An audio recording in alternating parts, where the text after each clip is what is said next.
Hey gang, welcome back. In my previous video, I showed you about the rediscovery of the third known copy of Charlie Patton's O Death. Today, a much more typical record junking day on the 78 RPM channel. Hello, and welcome to the 78 RPM channel. Whether you're new to 78s or an advanced collector, this is your source for information, research, and music about 78 RPM records, cylinders, and radio transcriptions. Hey gang, welcome back to the 78 RPM channel. I have confirmed from multiple sources that last week's record is in fact only the third known copy of that Charlie Patton record to exist. However, if you are a dumpster diving, barn digging record junker like me, that is definitely the exception and not the rule. The other day I had some friends give me a call and they had picked up a few records they were just going to give me. Record collector tip number 245, never turn down free records. So yes, this trip is a lot more typical of what you do on a daily basis if you junk records. However, just for fun, I thought I would flip on the camera and record the process. So let's head out to a block barn with terrible acoustics and flip through a box of records and see what we find. Hey gang, how you doing? Today what we're doing is we're going through a box of records that somebody gave me. And I know what you're thinking. You're thinking, first of all, the audio in here is terrible because I'm in a concrete block house of a garage. Second of all, you're the guy who put the video of the Charlie Patton record up the other day. And so obviously you're going to find something else amazing, and let's find out how many Charlie Patton records are in here. I think this is going to be a much better representation of what junking records on a daily basis is usually like. You just don't find Charlie Patton records. In fact, if you find one in your lifetime, consider yourself lucky. 10 Fingers, 10 Toes, Irving Kaufman, not too exciting. This is from a set, an album set, Arthur Murray Favorite Sambas. Believe it or not, some people collect sambas, and somebody might pay $1 for that. They might not. Hey, somebody maybe paid 25 cents for it at some point. By the way, just between you and me, if you are a record dealer, you want to sell records, and you put stickers on the label, a lot of people will not buy from you because this identifies you as a dunce. And so don't do that. All right. Now this is interesting. Not because it's great content. This is an RCA Victor DJ thin vinyl promo copy. And there are people, you can see that, I mean, that right there is razor thin. In fact, you ran your hand along that, you could cut your hand. There are people who collect these. In fact, a lot of young people, people who are new to the 70 RPM hobby, have started focusing and collecting on these thin, and like I say, I'm flexing it just to be a jerk, but these thin vinyl DJ copies. They sound great. They sound absolutely amazing. And so, yeah, I know a guy who will basically pay $2 for a thin vinyl DJ copy all day. I usually charge him $1 and just say, take all of them you want. Coral, there's so little on Coral that I or anyone else listens to. A Betty Hutton record, again, thin DJ vinyl, so somebody might come across with $1 for that. Billy Daniels, not a popular artist at this point. Hey, 25 cents. Find out who did this. Just everybody, ask your friends. If you're the one who did this, let us know who they are so we can show up at their house. Billy Daniels did some interesting lounge music later in his career that's pretty good. A Herbie Fields record. You can have this one for $0.25. Frankie Lane, Doing All of Me. This is a Mercury thin vinyl pressing. It does not have the DJ label, and I actually don't know if the people who collect these thin vinyl ones have to have DJ labels or not. Feel a Song Coming On by Lisa Kurt, complete with a 25-cent sticker because somebody's a terrible person. Les Brown, that one is cracked. Alvino Ray, that one is in such bad shape I wouldn't do anything but give it away. Here's a Freddie Martin thin vinyl pressing. Abba Dabba Honeymoon, just about my least favorite song ever. But thin vinyl pressing, so I can get $1 for it from my thin vinyl pressing guy. Eddie Fisher, Hugo Winterhalter and his orchestra. The Three Sons, again, not my favorite. This is all very, very middle-of-the-road stuff. Obviously, it came out of a radio station. Somebody ended up with them, and they're like, hey, you like 78s? Here, take them. This is a Cuban mambo. Somebody might like the fact that it's a mambo. We'll see. Gin and Tonic, and Love is Around the Corner by Billy May. That is just in too bad a shape. Gene Krupa, can't do anything with that. Too bad a shape. Ray McKinley, too bad a shape. And so, I mean, there are some people who are like, well, I should probably listen to all these, but I've heard most of these over the years, and they're just, once they get to a certain condition, there's really no sense doing anything with them other than giving them away. And this one's not in terrible condition, but it's Ziggy Elman on MGM. Yeah, it's a giveaway record. Waring's Pennsylvanians, it's got some scratches there. One thing worth noting, any Victor in the 22,000 series, I say any, most Victors in the 22,000 series, somebody will pay $1 for that. And so it's got Waring's Pennsylvanians on it, I believe it, Claire Hanlon on the vocal there. Ray Noble, just in too bad a shape. Here is a dance record, and by dance, I mean literally so you can learn how to dance. This is on the Russell label out of Ventura, California. Hey, it's quarter. I guess in theory, it's interesting to hear what their version of My Blue Heaven might be like, but yeah. Here is a Victor Grand Prize record. Oh, looky, $10. It's an Enrico Caruso, guarantee you. Yeah, Enrico Caruso doing the drinking song. I appreciate their enthusiasm, but yeah, that's $1 record as opposed to a $10 record, just because of condition. Owen Bradley, Blue Danube Waltz, a choral DJ promo, but it is not thin vinyl. Neither is this one. Ray Anthony. Here Come the Blues, Woody Herman, Billy Eckstine. There are people who listen to Billy Eckstine, but they don't really pay anything for his 78s. And so these Eckstine MGM 78s are pretty much just giveaways. Howard Keel, Magic Heart, David Roden's Orchestra, The World Is Mine. Bye Bye Blues by Joe Fingers Carr. And that is not thin vinyl. Gene Krupa, Up and Atom. Get it? Atom. Not in that kind of condition. That's going away. And all these that are ending up over here, literally I have probably a stack of 1,000 records like this that are not broken, but they're in terrible condition. Give them away. You know, if you have some, put them in a box, give them away to kids, put them on Craigslist. If you just say, if you have purchased a record or a record player that has a 78 speed for your son or daughter for birthday or Christmas or whatever, I will give you 100 records.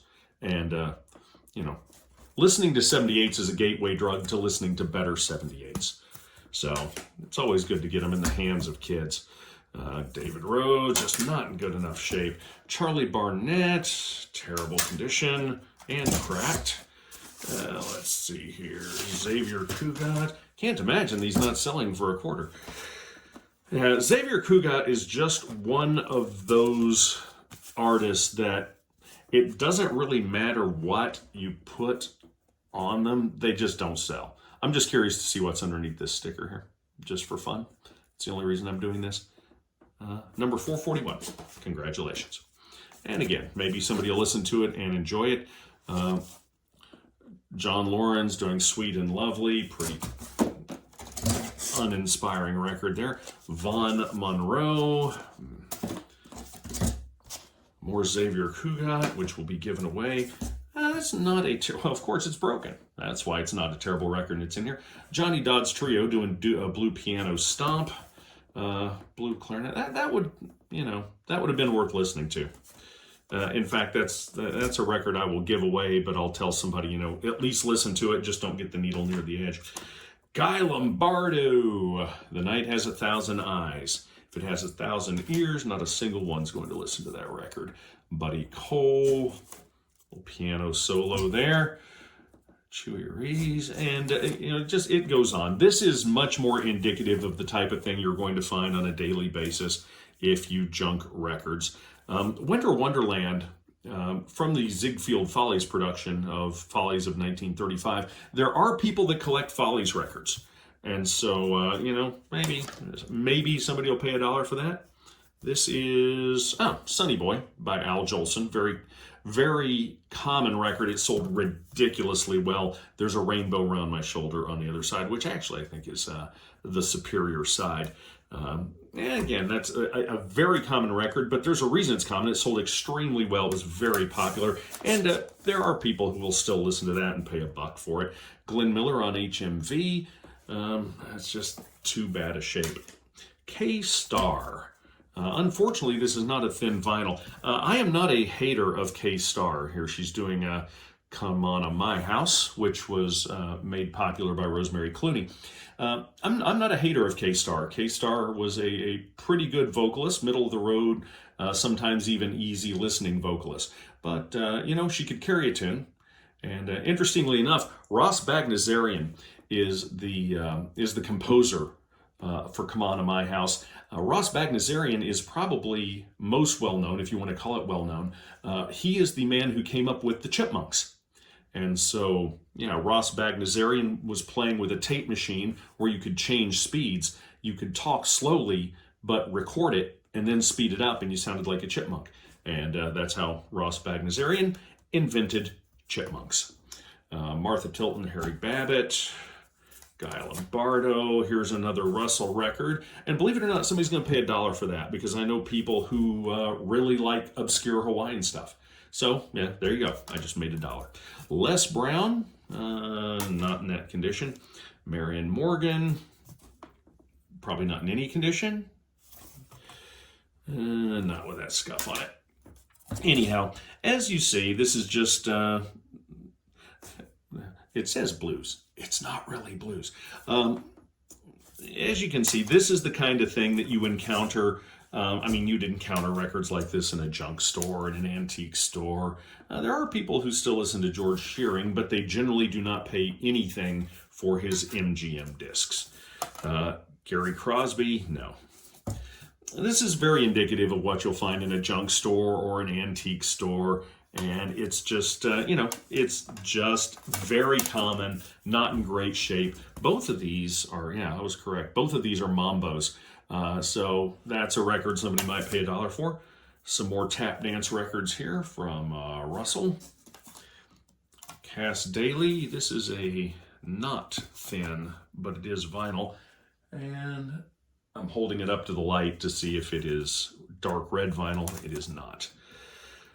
Oh, just more of the same here, more of the same. But again, this is what you have to do hundreds and hundreds of times before you generally have a chance of finding something like a Charlie Patton record. And, there's nothing wrong with this. There's nothing wrong with a lot of this music. I'm not going to listen. Literally, I've not seen a single record in here that I'm going to add to my collection. But there are records somebody might add to their collection. And, I say somebody will pay $1 for them. I'll trade somebody something for it. That's just kind of the way it works. Betty Hutton, again, another thin vinyl pressing there. So, hey, I made another $1 in trade. Buddy Cole, Ted Weems, Georgia Carr, complete with another 25-cent sticker. And like I say, the music on some of these is pretty good. On most of them, it's pretty run-of-the-mill. Another Georgia Gibbs, Billy May, but it's not thin. Ernest Tubb. There are people who like Ernest Tubb enough to occasionally buy an Ernest Tubb record, but not this one because it's got a chunk out of it. More Russell tap dancing records. The Sheik of Araby might be worth listening to just for fun. Nat Shilkret doing Nothing and Baby Your Mother. This is not a terrible side. It's the B side, but it's not terrible. It's worth listening to anyway. So again, Yeah, not something I'm going to add to my collection. Ames Brothers, down to the last three. Rex Stewart's Big 8 on the Columbia or the Capital Americana label, which some people have started to pay a little bit more attention to. Frank Duvall did a song called Play Ball, which is baseball related. Unfortunately, that's not it. And our last but not least, Evelyn Knight and the Tune Twisters, doing Fickle Eye with paint on this side, so out it goes. Gang, this is what you have to do. I won't say on a daily basis, but definitely on a weekly basis if you plan on finding good records. You have to go through a lot of terrible records. And again, there are some records in here somebody's going to want, somebody will listen to, somebody will enjoy. There's nothing in here that's valuable. As you can see, there was not a lot there. Now, before someone yells at me and says, hey, that Caruso record sold for $39, I saw it on Pop Psych. Well, yeah, you did actually. But what you did not see are the literally dozens and dozens and dozens of copies of that record that sold, or in more likely cases, did not sell for $4 or $5. So I would suggest waiting on a much cheaper copy, or you can pick up this one at the Asheville Shellac Bash I think it's in April, for $1, because it's going to be in the dollar bin. One thing you have to remember about Pop Psych is that they don't list record sales that went for under $20. And I can assure you there are a whole lot of copies of that record that have sold for under $20. If you're new to collecting, one thing you need to keep in mind about Caruso's Victor records: they sold extremely well. They are common. Now, that doesn't mean they're not amazing. In fact, Caruso's recording of Elusevant la Stella from Tosca is one of the greatest opera records ever recorded. But it's not valuable. It's so common, it can be picked up for $1 or $2 pretty much anytime you see it. So while they are amazing music, that does not in any way make them valuable. Now, if you pick up a Caruso record on gramophone and typewriter, on early center start vertical cut Pathé, or even better yet, on Blue Label Zonophone, those records are very valuable, but his Victors generally are not. Something else I should probably mention about these records: they were really dirty. And so when I'm lifting them up and I'm flipping through them and you're noticing that they look really scuffed, a lot of them were, but a lot of them weren't. Especially some of those vinyl thin DJ copies, they were actually in pretty good shape. And so once I wiped them down and cleaned them up, those are going to play really well, and somebody's going to want those. Again, those will be in the dollar bin. Suffice it to say, this is a much more typical recording dig than a lot of those I have been on lately, and there is absolutely nothing wrong with that. Whether these records end up in the dollar bin or whether I give them away, there's still some good music on there that someone's going to enjoy. The final thing that I choose to remember is that I didn't find any good records, but I had a really good time. I've always said a bad day of digging for records is better than most people's good days. That's something to think about when you're out there looking for records. We'll see you next time on the 78 RPM channel.